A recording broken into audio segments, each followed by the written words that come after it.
A Igreja Católica celebra hoje a festa da dedicação da Basílica do Divino Salvador no Latrão. Desde o começo do cristianismo, nós tivemos determinados espaços para celebrar o santo sacrifício da missa. Só que devido à perseguição contra nós, os católicos, nos primeiros 3 séculos, nós não conseguíamos edificar grandes igrejas, grandes basílicas. Então, a gente se reunia nas casas das famílias e lá rezava o santo sacrifício da missa e os fiéis ali estavam junto com os seus sacerdotes. Quando a Igreja Católica ganha liberdade, já estamos aqui pensando no século IV, finalmente a Igreja começa a construir templos gigantescos, monumentais, basílicas. E então, graças a Deus e à generosidade de pessoas com muito dinheiro e à generosidade de pessoas com pouco dinheiro, nós erguemos edifícios que ficaram como testemunho da nossa fé católica, da nossa fé corajosa em Deus. No século IV, então, existia uma mulher muito santa, que era mãe do imperador, que era Santa Helena. Penso eu que a conversão do imperador Constantino se deve muito a Santa Helena. Como dizem, por detrás de um grande homem, frequentemente existe uma grande mulher, discreta como Santa Helena, rezava muito, era católica mesmo, e então, num determinado momento, graças a Deus e graças também a Santa Helena, as perseguições cessam. É o famoso Edito de Milão do ano 313. Constantino, o filho de Santa Helena, então obriga a parar com a perseguição aos cristãos, aos católicos. Constantino também vai cada vez mais beneficiar a Igreja Católica. Santa Helena, com a influência que tem por ser a mãe do imperador, manda trazer da Terra Santa as relíquias da paixão de nosso Senhor Jesus Cristo. A cruz, a escada, aquilo que foi o objeto que tocou o corpo adorabilíssimo de nosso Senhor Jesus Cristo durante a sua paixão, Santa Helena, com a autoridade da mãe do imperador, manda trazer para Roma. Por isso que em Roma se conservam tantas relíquias da Sagrada Paixão de nosso Senhor Jesus Cristo. Entre as terras do imperador, fora doado a ele, passou a pertencer a ele, umas construções, um palácio no Monte Laterano, porque os possuidores era a família Laterani, daí vem Latrão, né? Essa família, então, as terras dessa família Laterani, Latrão, passou para o imperador Constantino, e o imperador Constantino, na sua generosidade, fez uma doação de todo aquele patrimônio, o palácio, a igreja, tudo, a partir tinha uma sala bonita no palácio que se transformou na basílica, tudo aquilo foi doado para o Papa. Essas doações do imperador Constantino formam o que nós vamos conhecer como o patrimônio de São Pedro. O patrimônio de São Pedro começa aqui, com Constantino. A tal ponto que, com o passar do tempo, as doações dos imperadores e dos magnatas será tão abundante que praticamente toda a Itália será da Igreja Católica. Territorialmente será da Igreja Católica. Bom, essas doações então feitas ao Santo Padre, o Papa, na época era o Papa Silvestre, exatamente, o da corrida de São Silvestre. O Papa São Silvestre então organizou a dedicação da Basílica do Latrão, transformou aquela igreja na sua catedral e o palácio anexo ficou sendo a moradia do Papa. Estamos aqui no ano 324, que é o ano da dedicação da Basílica do Latrão. Esse espaço, a basílica e o palácio serão, durante 1000 anos, a residência dos papas. Os papas moravam lá. Com a ida do Papa para Avignon, na França, então, quando o Papa volta para Roma, então, Latrão não é mais a residência dos papas. Mas durante 1000 anos, a residência do Papa foi ali. Bom, a Basílica do Latrão, então, é testemunha de coisas maravilhosas que aconteceram. Por exemplo, vários concílios ecumênicos dogmáticos aconteceram ali. O mais famoso é o Concílio IV de Latrão, do ano 1215. Neste concílio, se proclamou o dogma da transubstanciação, ou seja, o pão e o vinho se transformam no corpo e no sangue adorabilíssimos de nosso Senhor Jesus Cristo. Esta verdade de fé, já acreditada, totalmente acreditada pela Igreja Católica desde sempre, virou dogma no ano 1215, no Concílio IV de Latrão. Também foi naquele contexto da Basílica e do Palácio de Latrão que São Francisco de Assis, em 1209, chegou lá e o Papa Inocêncio III concedeu que a ordem franciscana começasse a existir com a autorização da Santa Igreja. De fato, na noite anterior, o Papa Inocêncio III sonhou que a basílica caía, estava tremendo, quase caindo, e no sonho dele aparecia um homem pobrezinho e muito santo que segurava no ombro a basílica. Quando ele viu São Francisco, ele viu, este é o homem. E então não teve nenhuma dificuldade em aprovar os franciscanos, a regra franciscana. São Francisco foi com outros 12 companheiros e o Papa aprovou. Também foi nessa basílica que São Francisco se encontrou com São Domingos. Ou seja, tem muita história em torno da Basílica de Latrão. No ano 324, então, o Papa São Silvestre dedicou aquela igreja ao Divino Salvador. Mais tarde, no século X e no século XII, outros papas dedicaram de novo a igreja, pelo menos mais 2 vezes foi dedicada, e essa dedicação ficou com os títulos de São João Batista e de São João Evangelista. Por isso a Basílica do Latrão é conhecida como a Basílica do Divino Salvador e de São João Batista e de São João Evangelista.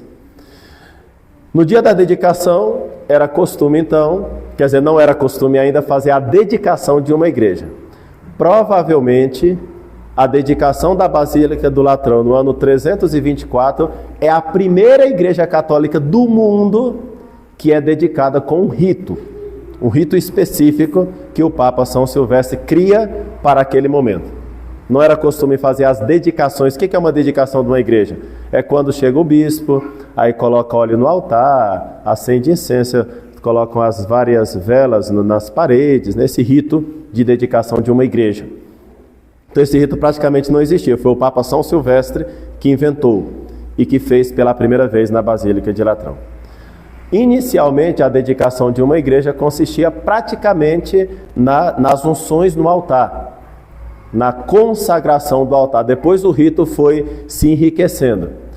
E essa ideia de dedicar uma igreja sai do Antigo Testamento, porque no ano 164 a.C., os macabeus reconquistaram o Templo de Jerusalém e o dedicaram de novo ao Senhor. Vocês sabem que no tempo do ímpio, muito ímpio, Antíoco IV Epífanes, o Templo de Jerusalém tinha sido profanado, os macabeus se revoltam contra aquilo, está nos 2 livros dos macabeus do Antigo Testamento, fazem uma guerra contra os pagãos, reconquistam Jerusalém, reconquistam o templo e fazem uma cerimônia de dedicação. É esta cerimônia que inspirou o Papa, inspirou a Igreja Católica a fazer a dedicação das suas igrejas. Então, por mais que seja, entre aspas, inventado pelo Papa São Silvestre, tem um fundamento no Antigo Testamento na dedicação do Templo de Jerusalém. Naquele então, ou até aquele então, e depois também o costume da Igreja Católica é construir altares de pedra, não de madeira. Mas o altar da Basílica do Latrão foi uma exceção. Era de madeira. Por que era de madeira? Porque aquele altar tinha a fama de que era um altar no qual São Pedro rezou o santo sacrifício da missa. Por isso, até hoje, é um altar de madeira. Revestido, tudo o que se queira, mas é um altar de madeira. A Igreja Católica sempre orientou que os altares fossem de pedra. E se não fossem de pedra, que haja sempre uma pedra sobre o altar. Existe uma permissão que nós temos no nosso. É uma pedra quadrada, mais ou menos de 50 por 50. Nessa pedra se incrusta relíquias dos santos mártires. Aqui nós temos a pedra d'Ara, a chamada pedra d'Ara. É esta pedra d'Ara que transforma qualquer mesa em altar. Essa pedra transforma qualquer mesa em altar. Se não tem essa pedra, aquilo não é um altar, é uma mesa. Aqui nós temos a pedra d'Ara com a relíquia dos mártires. Mais tarde a igreja fez mais uma concessão. Se não tiver pedra d'Ara, imagina os missionários vindo aqui para o Brasil, passando evangelizando o Brasil enorme, e até hoje com uma mochila nas costas, com uma pedra dentro da mochila, que era assim que eles faziam. Era assim que eles faziam. Porque não podia celebrar missa num altar que não fosse de pedra, para não carregar um altar de pedra na mochila, então carregavam somente uma pedra, que era a pedra d'Ara. Posteriormente o Papa concedeu que, tá bom, para facilitar um pouco mais, pode usar o chamado corporal grego. O corporal grego. O que é o corporal grego? É um pedaço de pano, por exemplo, de 50 por 50, no qual estão incrustadas relíquias dos santos mártires. Então, se não tiver a pedra d'Ara, pode usar o corporal grego, que se coloca por debaixo de todas as toalhas. E depois se coloca as 3 toalhas e finalmente se coloca o corporal e o cálice sobre o corporal grego. Vocês percebem que é muito importante a questão de colocar a relíquia dos mártires, daqueles que derramaram o seu sangue pelo nome de Jesus, conforme aquilo que está em Apocalipse capítulo 6 e no capítulo 8, que diz que as almas dos que morreram pelo nome de Jesus estão debaixo do altar e clamam a justiça divina. São essas passagens da Escritura que ajudou a Igreja Católica a entender que o altar tem que ter relíquia de mártires, pessoas que derramaram o seu sangue pelo nome de Jesus. Então vejam que nós seguimos essas tradições todas e a dedicação da Basílica do Latrão, com toda a magnificência que ela tem, inspira todas as igrejas católicas no mundo inteiro. Por isso, a Basílica do Latrão, que é a Catedral do Papa, a Basílica do Latrão, que é a Catedral do Papa, é chamada de mãe de todas as igrejas de Roma e do mundo. Mãe de todas as igrejas de Roma e do mundo. Por isso, hoje é domingo, eu poderia estar celebrando de verde. Mais um domingo depois de Pentecostes, pois não. A dedicação da Basílica do Latrão, que nem está aqui entre nós, está lá em Roma, ela manda celebrar a missa própria de segunda classe com os paramentos do dia da dedicação da Basílica do Latrão. Então, quanto é importante essa igreja? É muito importante essa igreja, por ser a catedral do Papa, por ser a primeira igreja dedicada, por ser modelo para todas as igrejas. É mãe da igreja, de todas as igrejas de Roma e de todas as igrejas do mundo.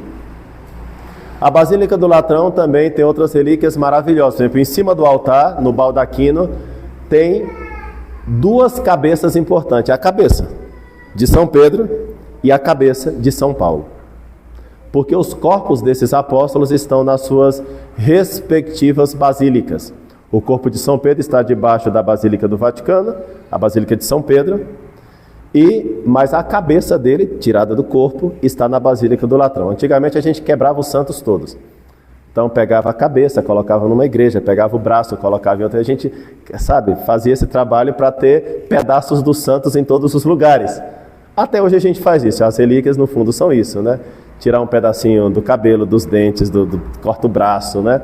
E aquilo a gente vai mandando para o mundo inteiro para que esses grandes testemunhos estejam presentes em todas as igrejas católicas no mundo inteiro. Nós apreciamos muito os santos mártires, especialmente os mártires, porque confessaram de maneira grandiosa o santíssimo nome do Divino Redentor. Essa igreja, então, tem todo esse significado, e como nós vimos nos textos bíblicos que a igreja coloca hoje para a nossa consideração, exatamente um texto do livro do Apocalipse, onde fala da Jerusalém celeste. Por quê? Porque toda a igreja católica se inspira na Jerusalém do céu. Claro, nós estamos constantemente fazendo esse olhar vertical. Nós queremos o céu. Assim como Moisés construiu um templo de acordo com aquilo que ele viu na montanha, assim também a Igreja Católica constrói os seus templos de acordo com aquilo que vê no céu. Por isso as construções das igrejas, das dedicações das igrejas são coisas santas, sagradas. Não podem ser construídas igrejas de qualquer jeito, feias. Essa arte moderna, horrorosa, que fazem, especialmente aqui em Brasília, as igrejas são horríveis em geral, espantosas em geral. Olhem só a arte românica, o barroco, o gótico, um clássico, o neoclássico. Inclusive quando se consegue fazer uma igreja, talvez com alguns esquemas modernos, mas da arquitetura moderna, mas seguindo os padrões da beleza, da estética católica, né?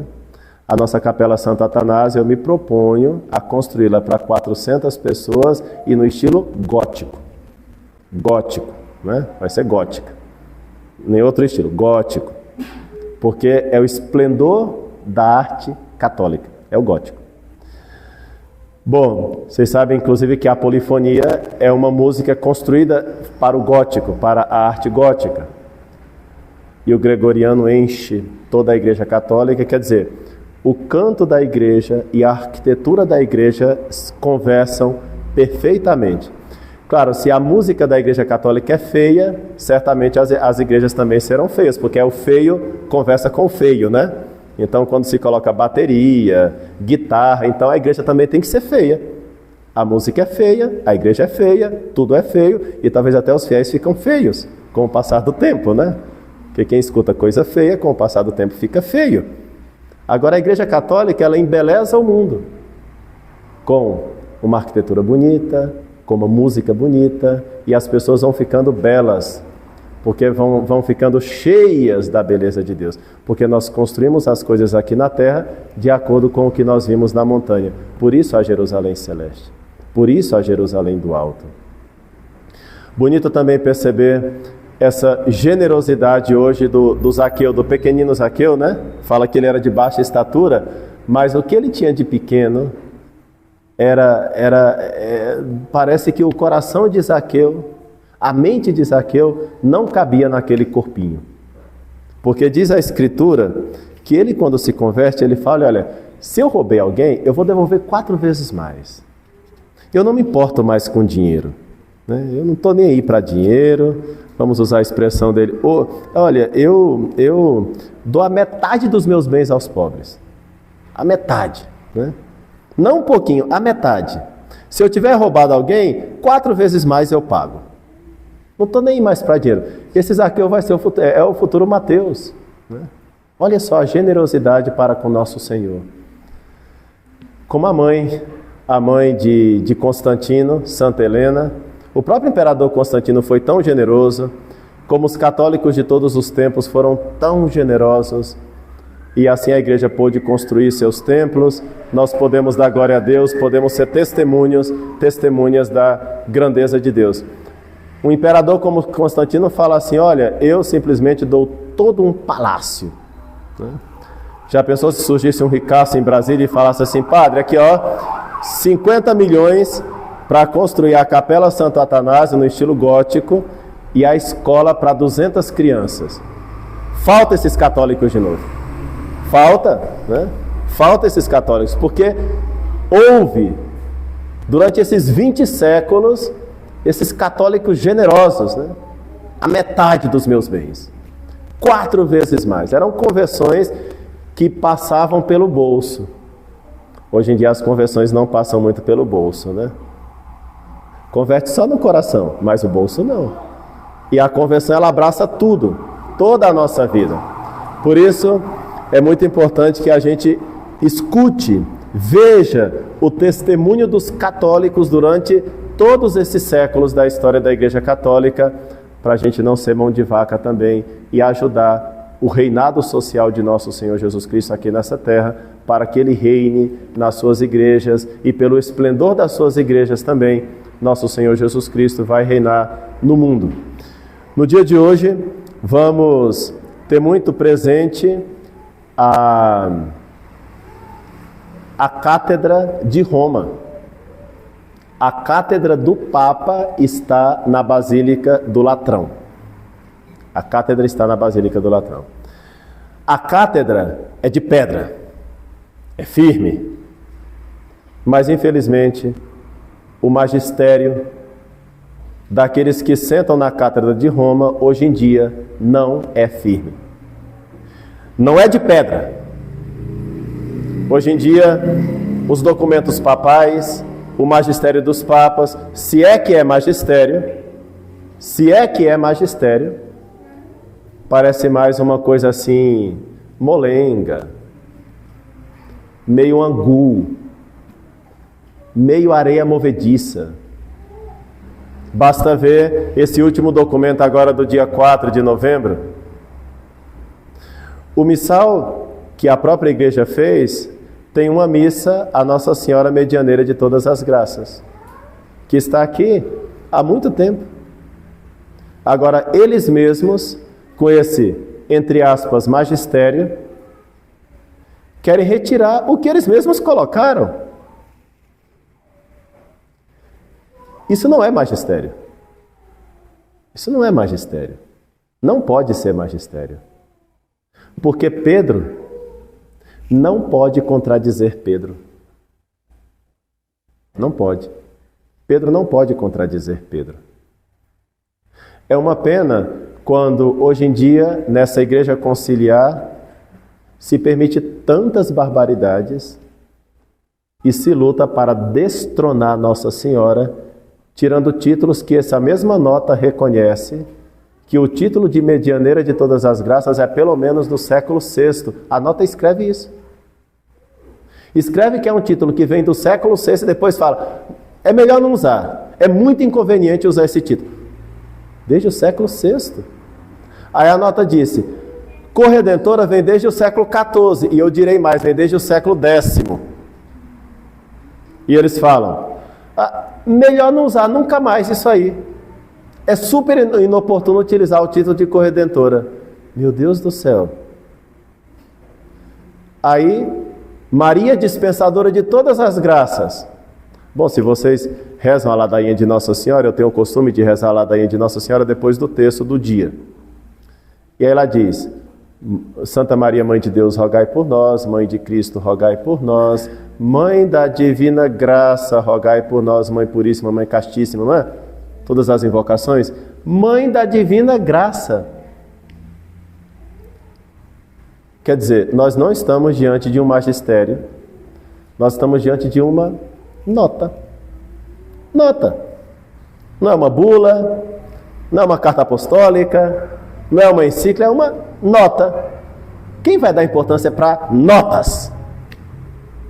Claro que nós rejeitamos totalmente essa nota. Claro que sim. Como o Papa Inocêncio III viu entrando da Basílica de Latrão um Francisco de Assis, que segurava a igreja, o Francisco de Assis, que se levantou no século XX para segurar a igreja, chama-se Dom Marcel Lefebvre. Para segurar a igreja. É um São Francisco de Assis, se me permitem usar a analogia. Segura a igreja, mantém a tradição, se opõe aos erros. E é isso que nós fazemos aqui nessa capela também. Porque nós queremos manter a nossa fé católica inamovível. Porque a cátedra do apóstolo Pedro é de pedra, não é de plástico, não está construído de areia movediça, não está feito de almofadas, não é de pedra, é rocha. Tu és Pedro, tu és pedra, e sobre essa rocha, sobre essa fé firme, eu edifico a minha igreja. É isso? Claro que Nossa Senhora é corredentora, claro que Nossa Senhora é medianeira de todas as graças, claro que ela é mãe da divina graça, e ela nós recorremos nesses períodos difíceis da história da igreja. Assim como São Domingos, que se encontrou com São Francisco na Basílica de Latrão, assim como São Domingos descobriu que a maneira para vencer as heresias era o Santo Rosário, e depois que ele começou a rezar o Santo Rosário e a divulgar o Santo Rosário, as heresias foram cessando. Nós temos o Santo Rosário. Por isso, eu recomendo que estejamos mais firmemente sob a sombra, ou melhor, sob a luz da Santíssima Virgem Maria, a corredentora, a medianeira, a dispensadora de todas as graças, inclusive das graças do Antigo Testamento. Também daquelas graças Nossa Senhora é dispensadora. Não tenho tempo para explicar isso aqui, mas também até das graças do Antigo Testamento. Nossa Senhora é dispensadora de todas as graças, inclusive das do Antigo Testamento. Peçamos a ela que interceda por nós nesses momentos difíceis e que nós estejamos bem seguros na cátedra da verdade, que é a cátedra de Pedro. Hoje é Leão XIV. Infelizmente, aqueles que se sentam na cátedra não têm a firmeza da cátedra, mas a cátedra está aí. Nós aderimos sim ao Papa, claro que sim. Nós não somos sede vacantista de jeito nenhum. Mas, infelizmente, o magistério perdeu essa nota de firmeza. Por isso, não é magistério. E por isso agora são notas, né? Peçamos ao bom Deus que nos dê firmeza na nossa fé católica. Que a gente não desvie nem para a direita nem para a esquerda. Católicos, simplesmente católicos. Como nosso Senhor deixou e como nós também queremos que todas as pessoas sejam católicos. Enquanto a Europa fica islamizada, enquanto o Brasil se perde, enquanto tantas coisas vão acontecendo por aí, a igreja se perde em ambientalismos, ecologias e coisas as mais esquisitas. Termino com uma pequena consideração sobre o que está acontecendo aí no mundo inteiro. Vocês sabem que é costume da Igreja Católica e costume dos profetas e costume dos santos relacionar desastres naturais com os castigos de Deus. Basta ler as Escrituras. O próprio Nosso Senhor faz essa comparação com aquela torre que caiu sobre os galileus. Ele diz: e se não vos converterdes, perecereis do mesmo modo. Eu vi muitas explicações naturais sobre essa cidade no Paraná que foi totalmente arrasada. A gente só escuta explicações naturais para todas as partes desses tornados, ciclones, essas coisas. Eu penso que nós estamos vivendo já o tempo do cumprimento das profecias de Nossa Senhora. E, sinceramente, eu penso que coisas estão acontecendo e por acontecer porque Deus castiga. Deus castiga. Castiga sim. Castiga. Eu não estou escutando explicações sobrenaturais conforme a fé católica. Apenas explicações naturais o tempo todo. Mas na Sagrada Escritura e na tradição da Igreja, sempre relacionamos desastres naturais com castigos do céu. Vocês lembram de Abraão, quando Sodoma e Gomorra ia ser destruída? Abraão, então, intercede diante de Deus e fala: meu Deus, se houver 50 justos, o Senhor vai destruir a cidade por causa tendo em conta esses 50 justos? E Deus fala: se tiver 50, eu não vou destruir. Aí Abraão pensa e não vai ter 50. Deus, e se tiver só 40, o Senhor consegue deixar a cidade tranquila, sem destruí-la? Deus fala: tá, se tiver 40, pode ser. Abraão pensa, 40 é muito, né? E se tiver 30? E Deus: tá bom, Abraão, se tiver 30 eu não destruo a cidade. E Abraão já meio tímido, né? 20? Pode ser 20? E então Deus: tá bom, Abraão, se tiver 20 eu não vou destruir a cidade. Aí Abraão: Senhor, permite falar só mais uma vez. Só mais uma, tá? E se tiver só 10? Tá bom, Abraão, se tiver só 10 pessoas, eu não vou destruir a cidade. E não tinha nem 10, e Sodoma e Gomorra foi destruída. Será que aqui tem 10 justos? Porque se aqui tiver 10 justos, a ira divina será aplacada. A ira de Deus sobre todo o gênero humano foi aplacada por causa de um justo, do justo. E nele, se nós formos corredentores, se nós aceitarmos corredimir com ele, aí estão justos. Se aqui tiver 10 justos, Deus vai poupar o Brasil. Mas aqui tem 10 justos? Bom, se eu fosse Abraão e falasse, meu Deus, 10 justos, eu ia duvidar se eu estou entre os 10. Mas precisamos estar entre os 10, hein? Precisamos estar entre os 10. Peçamos ao bom Deus que nos coloque entre os 10, entre os 20, entre os 30, entre os 40, entre os 50 justos, entre aquela multidão de santos que louva a Deus, que adora a Deus por toda a eternidade, porque o nosso destino final é o céu, a Jerusalém celeste.